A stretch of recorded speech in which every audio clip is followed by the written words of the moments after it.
Right, it's Dementia Awareness Week this week, and I'm here with Bob Moore, who is the District Manager for the Alzheimer Society, which is the most common form of dementia that people get. And we've come to the 30th anniversary of the branch, I think, in the national organisation. Of the national organisation. Of the national organisation. And there's a sort of office opening. They've been here since February, but I think they've settled down over the last few months, and they've got everything going the way they want it, I hope. So anyway, we're here as part of the National Dementia Awareness Week, and Bob, just tell me what you're trying to achieve. And obviously awareness, but fundraising and other things as well. Well, Dementia Awareness Week it happens this time every year, and it's a time when we try to promote a better understanding and awareness of dementia across the whole of the population, really. There's still a high level of stigma attached to dementia, lack of understanding about what it is, and it's important that we try to break through that so that people actually realise that there are things that can be done to support people with dementia, and it's not something to be afraid of and not to talk about. We do need to talk about it and embrace it. What about the sort of scale of the problem? I mean, as I understand it, about 700,000 people suffer from dementia in one form or another, because there are quite a few different types. There are many different forms of dementia. As you said earlier, Alzheimer's is the most common form. At the moment, we estimate that there are in excess of 700,000 people in the UK with dementia, but that number is set to rise quite dramatically over the next few years. Certainly in this area, by 2021, on average, we reckon it's going to be about 40% increase on the current level of people. Is that just because we've got an ageing population? It's to do with the demographic, exactly. We have an ageing population, so the more of us that get older, so even though the same percentage of people are likely to get dementia, it does mean that the actual number is going to increase. Now, some people believe that it's just a natural part of ageing, but is that true? It's absolutely not a natural part of ageing. This is one of the myths around dementia, and it's not something that we can't do anything about.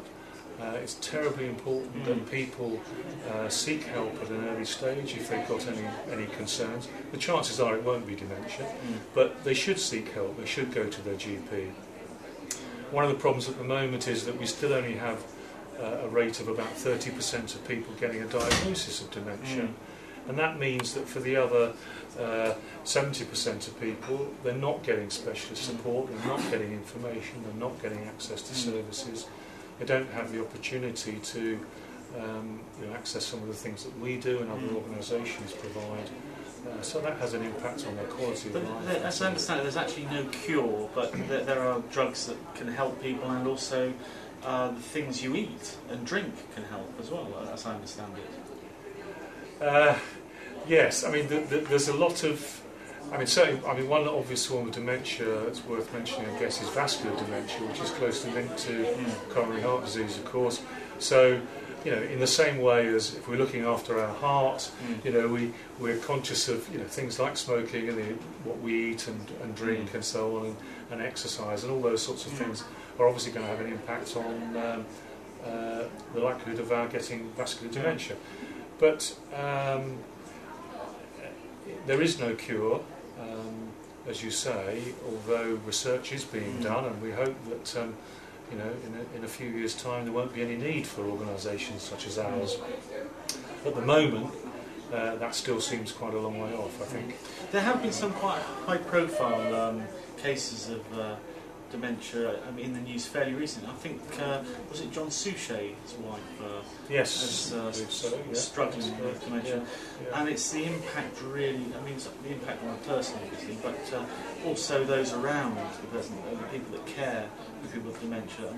You obviously help support them, advise them, give them information with your local branches around the country, as you do with your Reading District branch. That's the purpose of these local branches, isn't it? Essentially the purpose is to try and bring services to people who are living with dementia, yes, but we are a campaigning organisation and an organisation that has a considerable fund of knowledge, and so we were pleased to be able to influence the recent national strategy on dementia. But yes, we provide services, but we're not just a service delivery organisation. We provide training, as I say, campaigning, information, and I think the campaigning side is one that is still very much a high priority for us, because even though we've got a national strategy, we haven't actually got the resources to fully implement or easily implement that strategy. There isn't enough money going into research on dementia, so there's a whole host of areas that we need to continue to to draw to the attention of the movers and shakers such as your good self. And that's why I'm here, I'm listening today. Well, thanks to Bob and everybody who works within the Alzheimer Society. They do a fantastic job campaigning, but also supporting people like here at their local Reading and district branch. I'd like to thank all the staff that work for the organisation, but also all the people out there who are caring for people with dementia. We know it's a very tough job indeed that you're undertaking.